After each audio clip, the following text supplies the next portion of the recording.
Assalamualaikum warahmatullahi wabarakatuh. Bismillahirrahmanirrahim.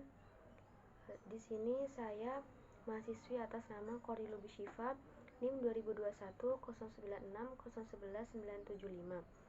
Di sini saya akan menjelaskan tentang sistem pendidikan di Pakistan. Sejak awal kemerdekaannya pada tahun 1947, Pakistan menekankan pendidikan nasional untuk merealisasikan cita-cita pendirian Republik Islam Pakistan.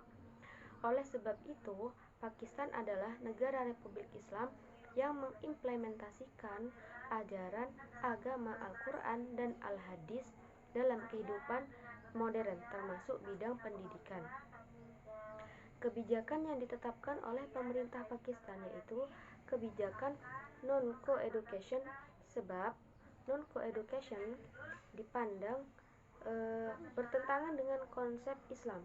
Namun, pendidikan untuk wanita secara modern juga diberikan. Ketika zaman peperangan Afghanistan Uni Soviet, madrasah bukan hanya saja tempat generasi muda belajar dan menimba ilmu dari kitab-kitab Taurat. Akan tetapi madrasah juga melatih para santrinya untuk bagaimana menggunakan senjata dan training jihad. Madrasah-madrasah yang berorientasikan jihad tumbuh bagaikan cendawan di musim hujan, khususnya di North Western Frontier Province atau NWFP yang mempunyai perbatasan langsung dengan Afghanistan. Sistem pendidikan di Pakistan. Dalam beberapa tahun terakhir ini,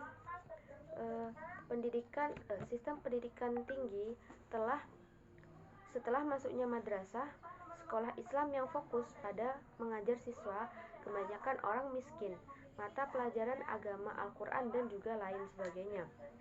Sistem berjenjang pendidikan di Pakistan yang ada sekarang ini menganut hasil keputusan Komisi Pendidikan Nasional tahun 1959, yaitu pendidikan dasar usia 6 sampai 11 tahun terdiri atas tingkat 1 sampai 5. Jadi, pendidikan dasar ditempuh selama 5 tahun. Sekolah lanjutannya yaitu tingkat pertama, usia 12 sampai 15 tahun, terdiri atas tingkat 6 sampai 7. Sedangkan sekolah menengah atas usia 16 sampai 18 tahun, yang terdiri atas tingkat 9 dan juga 10. Jenjang ini memiliki 3 jenis sekolah, yaitu sekolah umum sebagai persiapan pendidikan di perguruan tinggi, sekolah kejuruan dan teknik khusus untuk jenjang perguruan tinggi.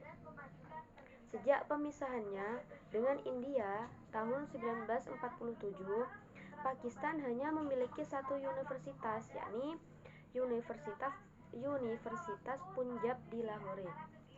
Mata kuliahnya adalah agama sebagai mata kuliah dasar umum.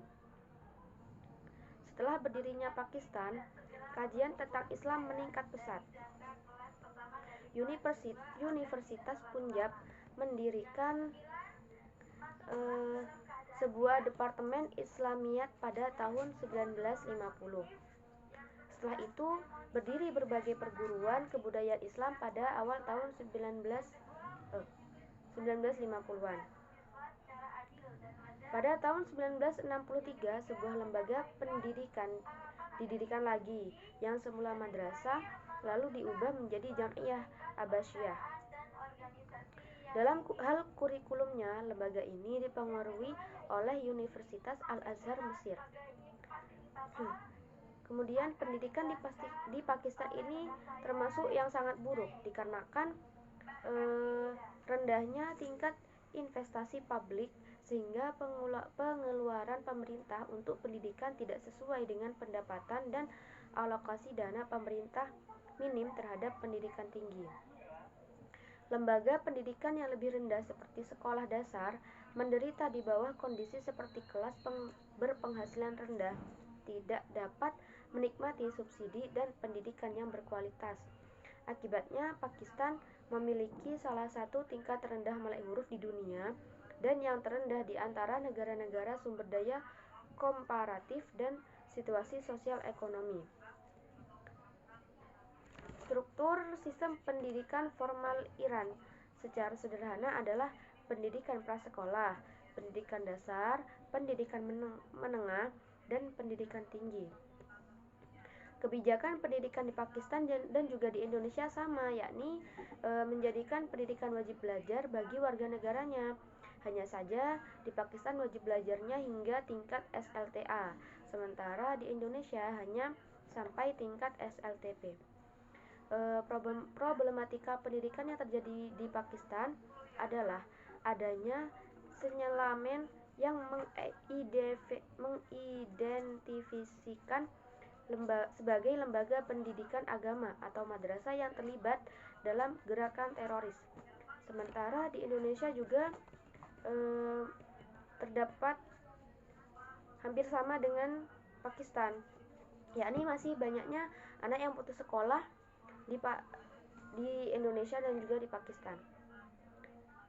Demikian pula dengan di Indonesia, padahal ada undang-undang yang mengatur wajib belajar bagi anak-anak. Namun, pihak negara belum banyak berbuat untuk melayani amanat undang-undang tersebut.